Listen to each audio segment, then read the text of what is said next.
नमस्कार, मैं हूं राम विश्वकर्मा। आप देख रहे हैं नवभारत टाइम्स। देश की पश्चिमी सीमा पर तीनों सेनाओं का संयुक्त युद्धाभ्यास जारी है। भारत का ऑपरेशन त्रिशूल अभ्यास राजस्थान के पश्चिमी हिस्से से लेकर गुजरात के स्तर क्रीक तक चल रहा है। यह ऑपरेशन दरअसल भारत की तीनों सेनाओं, थल सेना, वायुसेना और नौसेना का संयुक्त युद्धाभ्यास है, जो बहुत बड़े स्तर पर चलाया जा रहा है। 10 नवंबर तक चलने वाले इस संयुक्त युद्धाभ्यास में 30,000 से ज्यादा सैन्य कर्मी शामिल हुए हैं।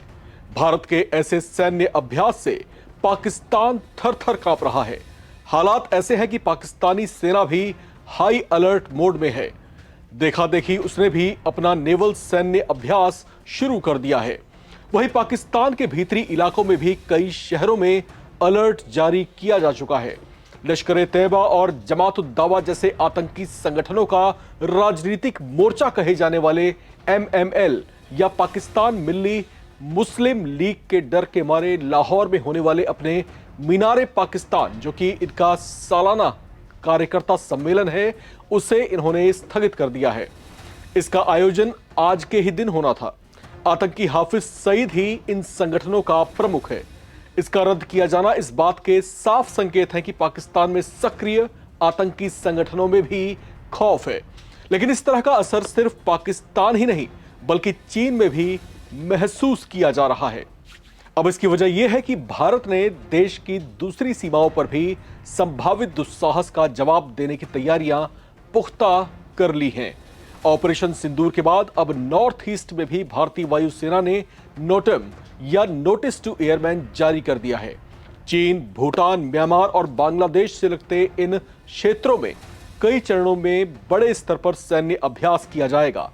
इस दौरान कमर्शियल फ्लाइट्स का आवागमन रुका रहेगा।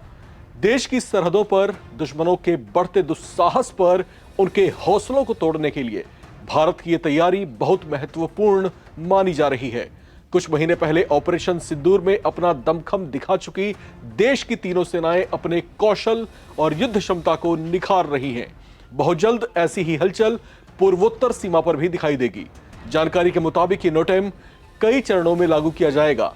इसके पहले चरण की शुरुआत 6 और 20 नवंबर, इसका दूसरा चरण 4 और 18 दिसंबर को चलाया जाएगा।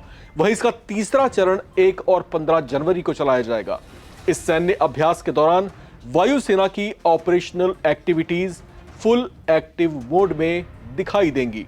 लेकिन उससे पहले देश की पश्चिमी सीमा पर भारतीय सेना के तीनों विंग्स की सक्रियता से पाकिस्तान के होश उड़े हुए हैं।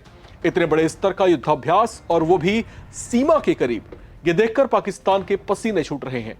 उसे डर है कि कहीं भारत ऑपरेशन सिंदूर फिर से न छेड़ दे। ये जॉइंट मिलिट्री एक्सरसाइज शुरू होने से पहले भारत ने जब नोटेम जारी किया तो उधर पाकिस्तान ने भी लगभग पूरे पाकिस्तान में नोटेम जारी कर दिया। ऑपरेशन त्रिशूल में देश की तीनों सेनाएं यूनिफाइड ऑपरेशन, डीप स्ट्राइक और मल्टी डोमेन वॉरफेयर का अभ्यास शुरू कर चुकी हैं। ये सब देखकर हालात ऐसे हैं कि पाकिस्तानी सेना के फील्ड मार्शल असीम मुनीर को लेकर ऐसी रिपोर्ट्स आई हैं जिसमें यह बताया गया है कि वो और उनकी सेना के शीर्ष कमांडर्स हाईली एक्टिव मोड में हैं और भारत के संयुक्त सैन्य अभ्यास पर लगातार नजरें रखे हुए हैं। उनकी छटपटाहट साफ महसूस की जा रही है। लगभग पूरे पाकिस्तान में अलर्ट है, जबकि पाकिस्तानी सेना को चौकस रहने को कहा गया है। पाकिस्तानियों को लगता है कि वे भारत का मुकाबला कर सकते हैं, लेकिन शायद यह उनकी बहुत बड़ी गलतफहमी साबित हो सकती है, क्योंकि भारतीय सेना इस समय अपना पूरा दमखम दिखा रही है और पश्चिमी सीमा के बाद अब तैयारी है अगले आने वाले कुछ और हफ्तों में कि वो पूर्वोत्तर की सीमाओं पर भी अपने इसी तरह के सैन्य अभ्यास को आगे बढ़ाएगी और जो दुश्मन है देश के, उनके हौसलों को तोड़ेगी। इस रिपोर्ट में इतना ही। बाकी अपडेट्स के लिए आप बने रहें, देखते रहें नवभारत टाइम्स।